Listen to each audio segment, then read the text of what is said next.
आज की कहानी का शीर्षक है ऋतुरंग। पीला रंग उसे बहुत अधिक पसंद था। पर्दा पीला, परिधान अधिकतर पीले, स्कूटर का रंग पीला ही, पीले फूलों वाले गमले, यहाँ तक कि कपड़ा सुखाने की नायलॉन की डोरी और प्लास्टिक की क्लिपों का रंग भी पीला ही था। यूँ लगता था शायद उसे पता ही नहीं था कि पीला रंग वसंत ऋतु का रंग है, बरसात का नहीं। वह युवती अपने पति और देवर के साथ उस फ्लैट की बालकनी के ठीक सामने वाले फ्लैट में रहती थी, जिसमें मैं सिर्फ 4-6 दिनों के लिए बतौर मेहमान ठहरा हुआ था। शाम होने पर या दिन में कभी कभी जब बालकनी में आता तो वह दिखाई दे जाती थी, कभी चावल बीनती हुई तो कभी कपड़े डालती हुई, कभी बाल सुखाती हुई या फिर कभी कंघी से उन्हें संवारती हुई, या कभी कभी यूं ही सलवार कमीज पहने ओढ़नी ओढ़े बालकनी की रेलिंग पर झुकती हुई। वह अविवाहिता जैसी लगती थी। मुझ पर नज़र पड़ते ही अंदर की ओर चली जाती। उससे मेरा साक्षात्कार कभी 10-5 पलों से अधिक नहीं हुआ। जाहिर है उसकी यह उपेक्षा मुझे अच्छी नहीं लगती, क्योंकि उपेक्षा किसी को भी अच्छी नहीं लगती। यहाँ तक कि पशु पक्षी भी प्यार और निकटता चाहते हैं। सुंदर थी, लेकिन उतनी नहीं कि चांद देखकर शर्मा जाए या अंधेरे घर में उजाला छा जाए। बाल बच्चे शायद नहीं थे। अपने इंजीनियर पति को विदा करके दोनों देवर भाभी घर के कामों में एक दूसरे की मदद किया करते और मन बहलाया करते।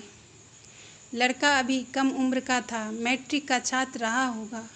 वह एकटक उसकी तरफ देखता हुआ उसकी बातें सुनता रहता, और कभी कभी जब वह उसका हाथ अपने हाथ में लेकर कॉलोनी के फुटपाथ पर घूमने लगती तो वह एक बार भी अपना हाथ छुड़ाने की चेष्टा न करता। देवर और भाभी का यह प्यार भरा संबंध देखकर मैं यह सोचने को विवश हो जाता कि काश मेरी भी कोई अपनी भाभी होती, इसी तरह सगी और उदार। पर यह सोचकर संतोष कर लेता कि इस संसार में सबको सब कुछ नहीं मिलता है। कोई न कोई कमी हर किसी के जीवन में रह ही जाती है, जो बार बार सताती तो है, लेकिन जीने की शक्ति भी शायद वही देती है। चंदन दुबला पतला चेहरा, मासूम चेहरा वाला सीधा साधा नौजवान इंजीनियर, मगर प्रभा वैसी न थी। भरे बदन की पूर्ण युवती थी वह, और उसकी अपेक्षा अधिक सुंदर भी थी। लड़का, शायद उसका नाम पद्म था, अपने बड़े भाई की तुलना में अधिक सुंदर भी था और आकर्षक भी।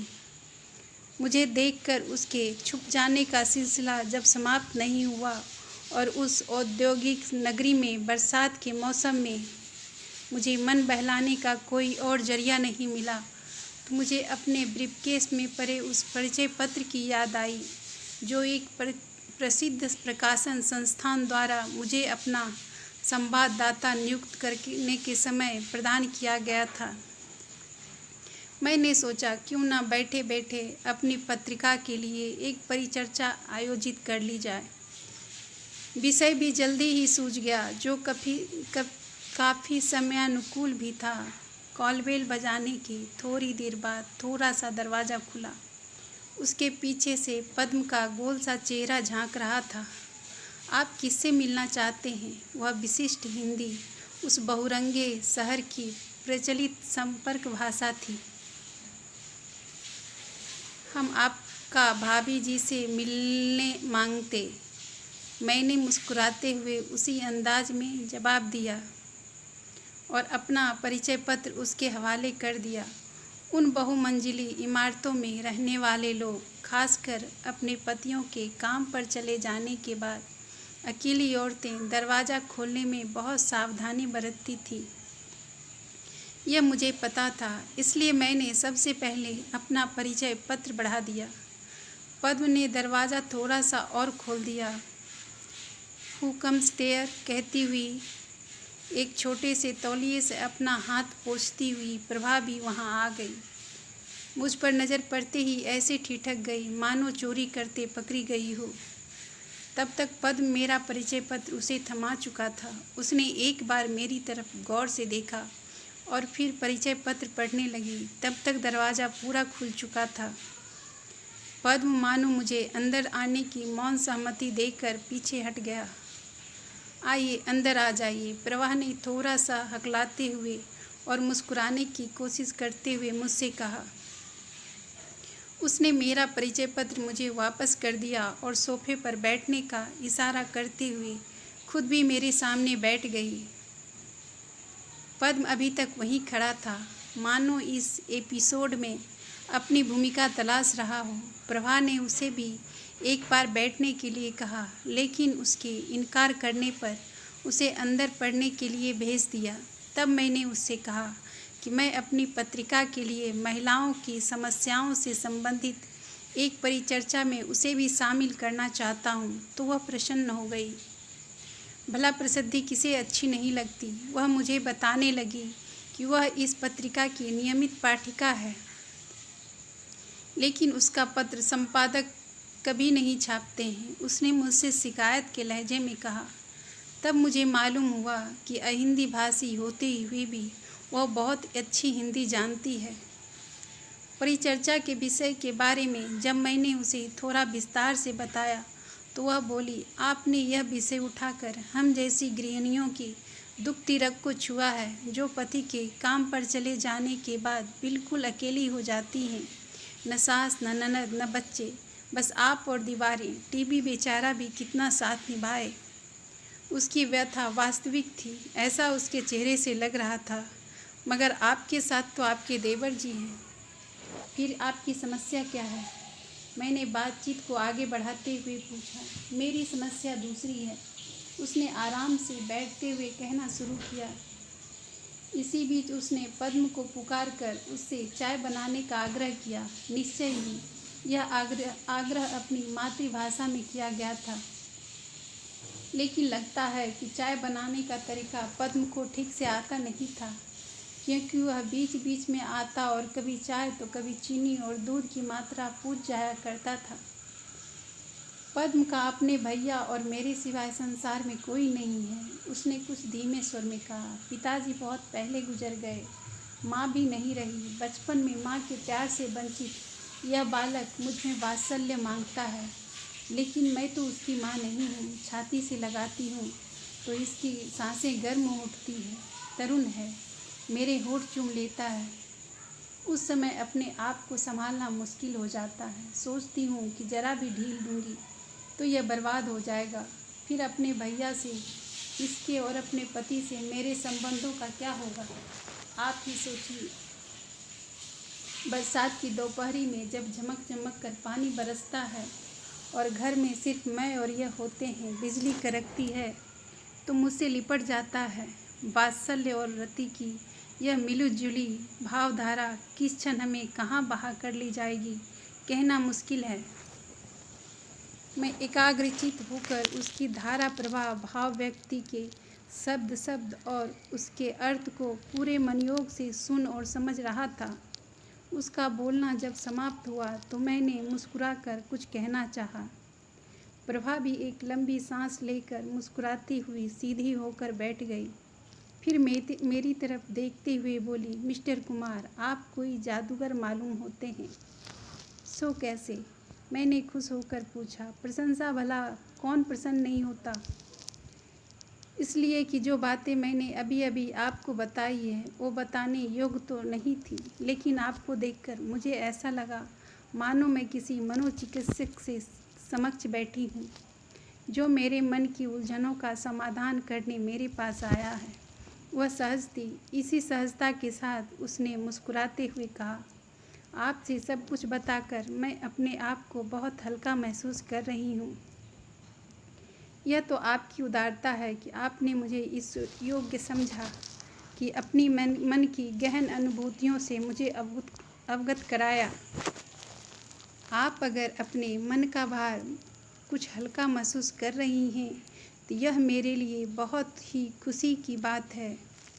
मेरे इस वक्तव्य के बाद प्रभा के व्यवहार में और आत्मीयता आ गई। तब तक पद्म भी चाय लेकर आ गया। चाय उसने अपने लिए भी बनाई थी। हमने उसके काम की प्रशंसा की और चाय की चुस्कियों के बीच इधर उधर की बातें होती रही। जब खाली कपों को लेकर पद्म भीतर चला गया तो मैंने मानो निष्कर्ष के तौर पर कहना शुरू किया, मैं तो यही कहूँगा कि आप पद्म को स्नेह दीजिए और उसे समझाइए कि प्यार का मतलब क्या होता है। देवर भाभी के प्रेम और पति पत्नी की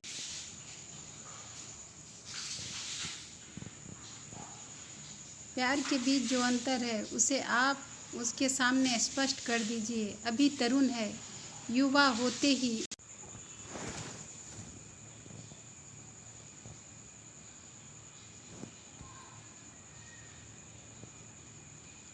समझाइए कि प्यार का मतलब क्या होता है। देवर भाभी की प्रेम और पति पत्नी के प्यार के बीच जो अंतर है उसे आप उसके सामने स्पष्ट कर दीजिए। अभी तरुण है, युवा होते ही उसके आकर्षण का क्षेत्र विस्तृत हो जाएगा, तब आपकी समस्याएं अपने आप काफ़ी कम हो जाएगी। उसने ध्यान से मेरी बात सुनी और उससे इस तरह सहमति जताई मानो ये बातें पहले से उसे पता हो। फिर थोड़ी देर तक चुप्पी छाई रही। इंटरव्यू समाप्त हो चुका था। मैंने भी वहाँ से प्रस्थान करने के निर्णय किया और दोनों हाथों को जोड़ते हुए उठ खड़ा हुआ। लेकिन चलते चलते मैंने सोफ़ा कवर के रंग पर गौर किया। उसका रंग भी पीला ही था। प्रभा भी हाथ जोड़कर उठ खड़ी हुई तो मैंने उससे कहा, प्रभा जी, चलते चलते मैं एक और सवाल आपसे पूछना चाहता हूँ। अवश्य ही पूछिए। प्रभा की आंखों में प्रोत्साहन था, लेकिन यह एक निजी सवाल है। मैंने उसकी आंखों में गहराई से झांकते हुए कहा। उसके चेहरे से साफ जाहिर हुआ कि इस बात से वह थोड़ा संकोच में पड़ गई है कि निजी सवाल न जाने कैसा हो। लेकिन मैंने उसे और अधिक चिंतित नहीं होने दिया और पूछा, लगता है पीला रंग आपको बहुत पसंद है। मेरी इस सवाल को सुनकर उसने राहत भरी मुस्कुराहट के साथ एक नज़र अपने चारों तरफ के पीतमय वातावरण पर दौड़ाई। कुछ कहने के बजाय स्वीकृति में सिर हिला दिया। लेकिन यह तो वसंत का रंग है, मैंने कहा।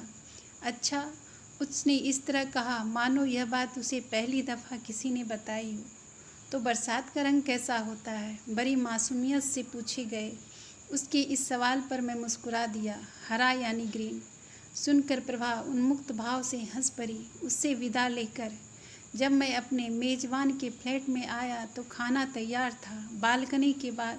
भोजन के बाद बालकनी में आता हूँ तो देखता हूँ कि सामने अपने बालकनी में प्रभा खड़ी है, सब्ज रंग की साड़ी पहने हुई, ऋतु रंग में लिपटी हुई अपने पति की तरफ देख रही थी, जो नीचे स्कूटर पार्क करके हेलमेट खोल रहा था। पति के जीने में गायब होते ही उसने मेरी तरफ देखा, मानो रंग परिवर्तन के लिए मेरी प्रशंसा मांग रही हो।